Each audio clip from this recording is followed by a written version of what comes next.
And so we in Evanston are on fire. We know what is being done to our people. We know the attacks on our immigrant neighbors. We know the violence and the emergency and the authoritarian nightmare that is coming at us. But you guys, I want you to understand, there are people around this country who do not know, and they need to know. We have to tell the truth. 24 hours ago, this neighborhood was under attack. Yes, it was. And Evanston showed up. I want to start with a few little announcements. First of all, I want to tell you that our police have already begun to investigate the horrendous crimes that were perpetuated against Evanstonians yesterday. I thank them for that. I also want to say that for the first time in my knowledge, because of a new policy, our police went to those ICE officers and got a badge number. That's the first step to accountability. Thank you for that.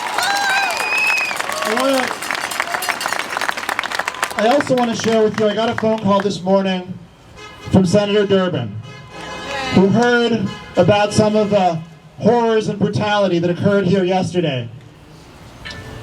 And we talked for a while, and then he said, "How can I help?" And what I said was, "Senator, people need to know. People need to know what these monsters are doing." And let me tell you why this is so important. I've been thinking for these last 2 months all the time about my grandmother,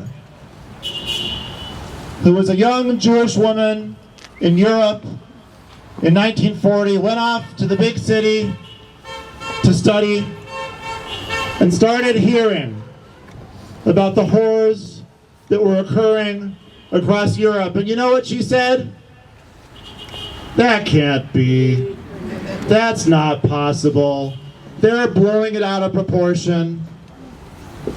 And by the time she knew the truth, it was too late to move. It was too late to protect herself, and she and her siblings and her parents were put on a cattle car. And the day they got off that cattle car was the last day her parents lived. And so we in Evanston are on fire. We know what is being done to our people. We know the attacks on our immigrant neighbors. We know the violence and the emergency and the authoritarian nightmare that is coming at us. But you guys, I want you to understand, there are people around this country who do not know, and they need to know. We have to tell the truth as loudly and as clearly as we possibly can, so that in every town in this country we have gatherings exactly like this. And so here is what we have to tell them. We have to tell them that in Evanston, we don't leave home without a whistle. We have to tell them that in Evanston, when we hear a helicopter, we tense up and then we text all of our neighbors. We have to tell them that in Evanston, when we walk into a room we haven't been in before, we figure out where the exits are. We have to tell them that in Evanston, when we hear a whistle, we jump into action to protect our neighbors. When we see vulnerable people, we put our arms around them. We have to tell them, and I know this is not always popular to say, but we have to tell them the truth, which is that in Evanston, we are scared.